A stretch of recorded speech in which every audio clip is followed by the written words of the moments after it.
I did it. I did a video, 15 minutos. So, well, I probably shouldn't be recording and driving, but anywho, anyhow, anyway, bro. Oh no, I got the fucking but these are people who YouTube are is playing in the background. People on Instagram like that. Let me see. That's the biggest. Oh look, I can pause right there. Look at that, boy.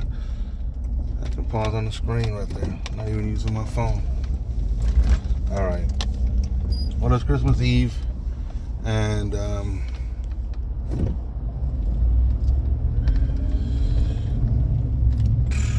everybody's off. So I guess really what I got going on today is I'm gonna go get some ham. We're gonna make turkey tomorrow. We got some tamales already. I had to buy tamales, you know. Maybe if I put it here, I can go ahead and just buy another mount, put it right there, and then we'll be shooting a video all day long. All night long. All night. Alright, yeah.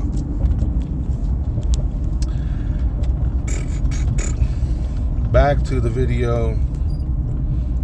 I guess I just need to get on YouTube and post videos about my day, but today is not going to be much going on, so we're not going to have too much to talk about. But if there's anybody out there that wants to ask questions about the business or owning a business or running a contractor business or how to get to work, how to deal with customers, how to deal with employees, how to run a job, I'm all for it, man. I'm here to help. Even if you've got questions about investing or houses. I've got a little experience, not a whole lot. I've got connections. I got a network we can deal with. I can refer you to some people. So yeah, bear with me. I'm gonna grow into this personality of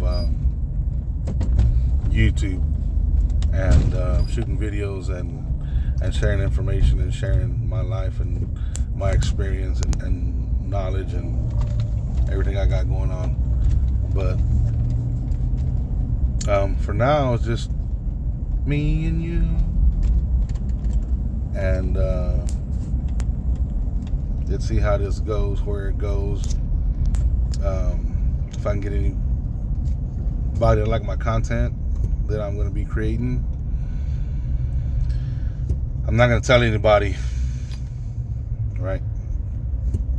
We all say that, but we open our big mouth and tell somebody something. But yeah, so basically right now, I've been learning that my business is slowing down, and as a business owner, these are things that we've got to keep up with. These are analytics of the business we have to know to be able to maintain. So one of the things I've recognized is because I work with investors, I also started investing a couple of years ago, and that gave me a lot of insight to understanding how investors think and what they go through. So what I'm realizing is that investors, they grow. Just like any business grows, investors, they become a business, or some do it for a hobby. But when they do it for a business, they grow, and they tend to learn more and realize that owning houses is not always what it's cracked up to be. It's not always done right. It's not even that they do it right or wrong, but renters are renters. Not all renters are good renters, and not all of them take care of your property.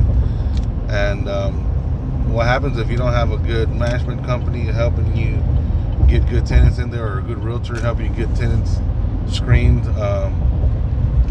they can destroy your property, and I've seen this happen time and time again.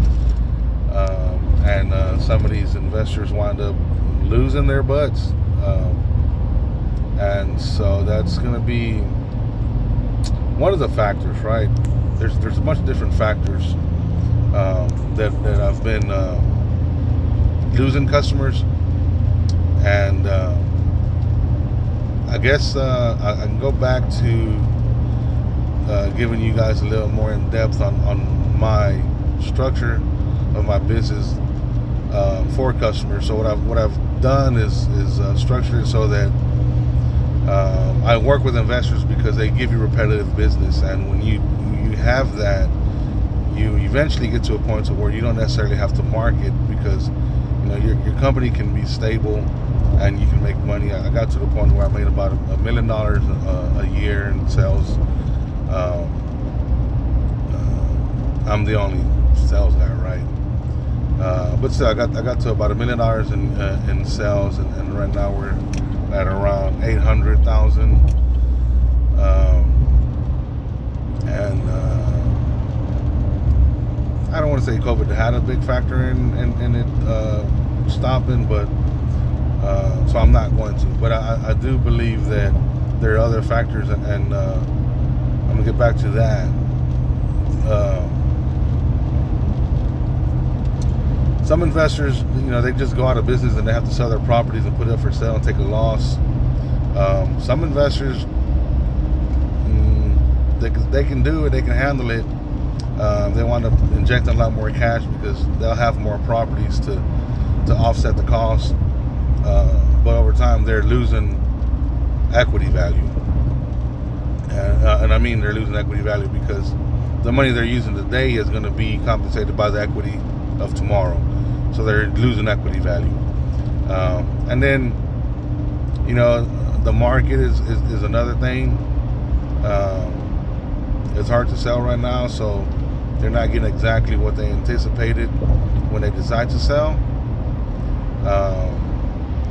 And then some investors just grow, man. They learn that you can do multifamily. There's different structures to doing investing. They come out, they network, they meet more people, and they grow their network, and they grow their experience and understanding, because they stay at it, man. Bro, I'll tell you, there are investors out there that are beasts, and they partner with other investors that are highly experienced, have connections, and some of them are able to acquire properties. That's pretty key there. So back to reason number 2 is I think some of these investors my customers are changing their strategy. I started noticing this just after COVID, when they started selling their homes, their properties, because the values were so high and they were making their money. They're just taking their cash out, and a lot of them, it was a really smart decision, because some of them are now still trying to sell because 5, 6, 7 years they're tired of the toilets and tenants is what it's called, but they're tired of dealing with tenants that call with service calls. They're tired of tenants that wind up not paying rent for whatever reason. They'll be single moms or ladies get a boyfriend and domestic violence happens. They tear up the properties. Or there'll be tenants with dogs that tear up the properties, cats, bro, that smell. Man, we get everything. And so these investors, they get tired of it. They can't maintain the financial loss, right? So what happens is they decide to do other things. So they'll sell their properties, and they've been selling properties. Actually, this year, in the last, I want to say 4 months, for this last quarter for sure, last 3 months, I've had about 10 properties that we've done business on be sold. go on the market, right, for sale. A few of them were intended to be for sale, and the market just didn't allow that to happen, so they went back to rent, right? But at the end of the day, they've got to do something with those properties. They can't just leave it on the market, not having that note paid, or essentially losing money, eating up their equity. So if it doesn't sell within 2 or 3 months, they've got to rent it back out. They've got to keep the revenue going in, and probably the market's just not good for them right now. Another issue was investors will sell their properties to pull their money out to get more passive income, right? They started becoming lenders for private money, and they quickly realized, hey, there's tricks to every trade. There's downfalls in every business. If you start a new business, you're going to have to learn a lot of that business as well. So didn't work out for everybody, but some of them, it works out great for them. And so that's three points on why I'm losing customers. And I'll give you one more, because it's not only an outside source, it's also an inside source, meaning myself. Another issue on my end is lack of management. So I'm going to be looking at getting a new manager this year, maybe implementing someone in management. And I've dealt with this throughout this year. I've been working on it. It hadn't panned out for me just yet, but I'm still working on it. This is something I've known for at least a year, and I started working on it. I was trying to get a supervisor, or trying to train my guys, but beyond that, there is more that I have to work on for myself and for my business as well, to be able to get things going right. I don't want to make it seem like I'm only blaming outside sources, but I think that there's other factors. I haven't wanted my business to really grow beyond that million, because I was ecstatic. I was like, man, look, $1 million in sales for a year, that's great. But reality is, you want to be able to grow your business, you want to be able to sustain your business, and these people that work for you, those are families that you support, and you want to keep supporting those families, and you don't want to just give up, throw in a towel, or just do a half-ass job, and eventually, the market takes you out. Your customers wind up leaving you, or you lose all your customers, or you wind up with such a bad reputation that you can't come back from it.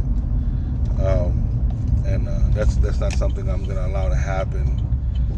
I do everything I can to make sure my customers are happy. You can't make everybody happy all the time. That's life, man. That's just the way it is. Some people are just mean, bad people, or spiteful, or I don't know. There's people out there that just have a thing for contractors. So business structure is very important, and understanding your business and how it works, and how it should keep working is important. So these are things I'm working on, and I want to share as I work on myself and my business, because people see all the good and all the excitement of work happening, business happening, taking place, transactions happening, seeing us on sites at different properties, seeing us do different projects all the time. So people think everything's glorious, right? Everything's glorious.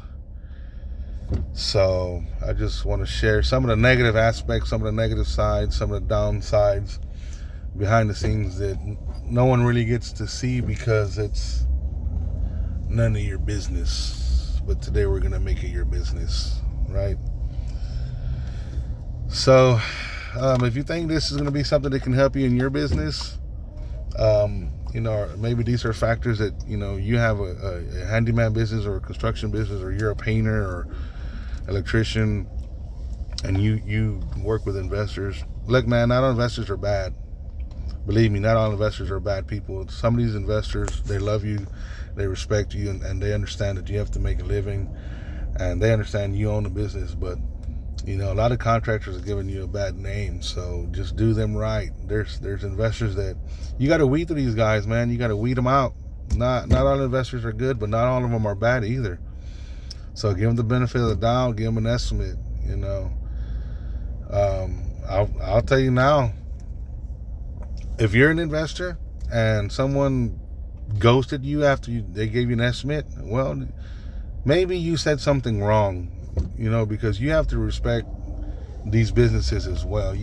You think because you're going to bring them more jobs or, you know, more business, and you're not. You just, you know, there are people that say that just to get a better